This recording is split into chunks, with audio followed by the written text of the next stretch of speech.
البرج قال لي عالبخت يلي حيران تملي.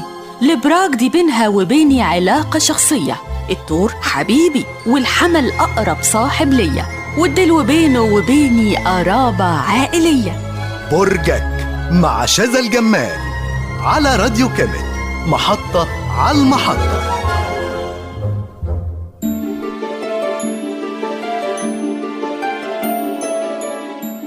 أهلا بيكم مستمعين على راديو كامت وحلقة جديدة من برنامج برجك.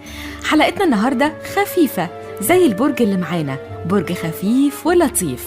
برجنا النهاردة هو الدلو، بيبدأ من 21 يناير لحد 18 فبراير.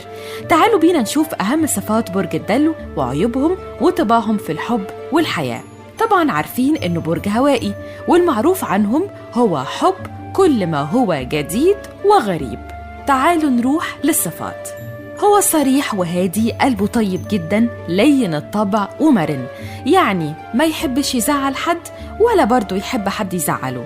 عنده نظرة ثاقبة للأمور، طبيعة شخصيته متفائلة ومرحة، سهل جدا في التعامل، وحياته كلها عبارة عن سلسلة من المفاجآت. بيحب كل جديد وبيحب الاكتشاف، وبيكره كل حاجة قديمة وكل حاجة بتتعارض مع أفكاره ومعتقداته. تحس كده إنه غريب الأطوار، ساعات كتير بيخرج عن المألوف عشان يكتشف حاجة جديدة ترضي شغفه. بيحب دايما يغير الواقع، وعنده قدر كبير من إقناع اللي حواليه بآرائه وأفكاره. اجتماعي جدا ودايما بيشيل هم اللي حواليه، يعني يتعب لتعبهم ويفرح لفرحهم. بيحب قوي الشغل اللي يحقق له الاستقلال. بيفكر كتير وبيحب المعرفة جدا. تقدر تميزه بقدرته الخاصة العالية جدا في تهدئة الأعصاب المتوترة، وده بحكم هدوء أعصابه وثباته الانفعالي.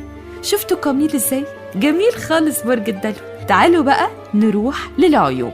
من النادر انك تلاقيه يحارب عشان حاجة بيحبها، وغالبا بيفضل الانسحاب.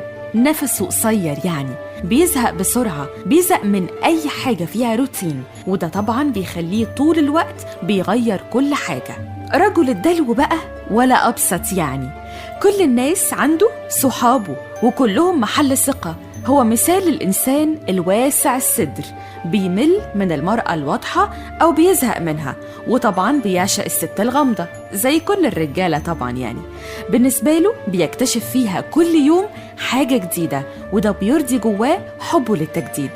بيتظاهر بالطاعة والولاء لأي حد، وده طبعا لأنه ما بيحبش يزعل حد، لكن في الآخر بينفذ اللي في دماغه من غير ما يعارض أو بخباثة شوية.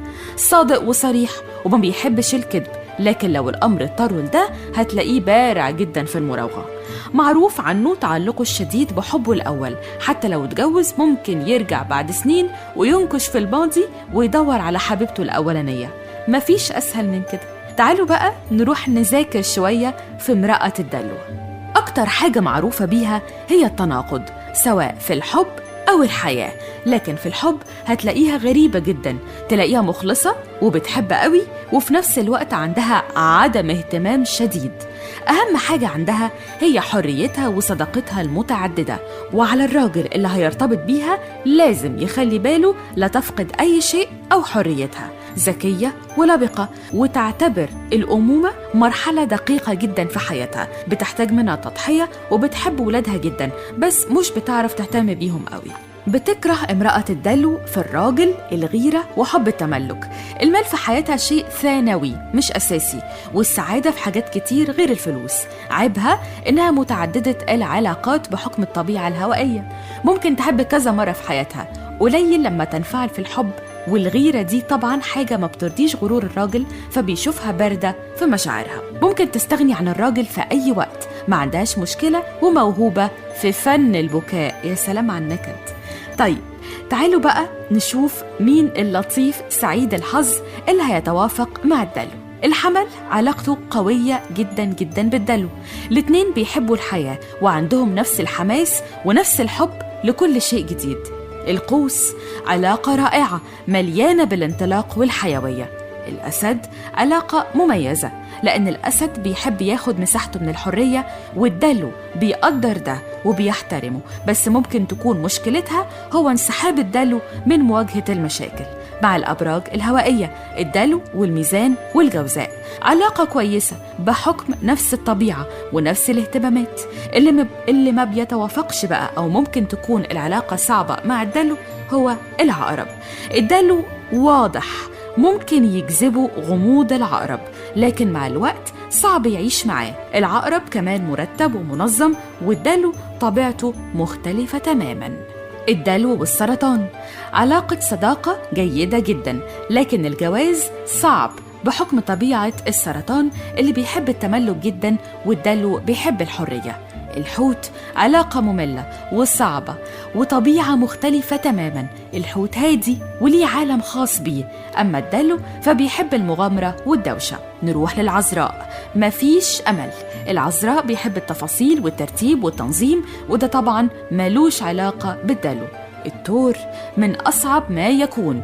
الثور صارم ومنظم وبيميل للتقاليد وكل حاجة قديمة، أما الدلو فهو دايما متجدد. أخيرا الجدي لا يمكن إنه يقبل طبيعة الدلو المتحررة، والدلو ما بيتحملش جدية وصرامة برج الجدي. في الحلقة دي عرفنا صفات وعيوب ومميزات برج الدلو عند الراجل والست. تابعونا في برنامج برجك على راديو كامت عشان تعرفوا وتقدروا تختاروا شريك متوافق معاكم ومع طبيعتكم. استنونا في حلقة جديدة من برجك على راديو كامت، اللي بيكتبه محمد إبراهيم وبتقدمه شذى الجمال. راديو كامت، محطة على المحطة. كنتم مع برجك مع شذى الجمال على راديو كامت، محطة على المحطة.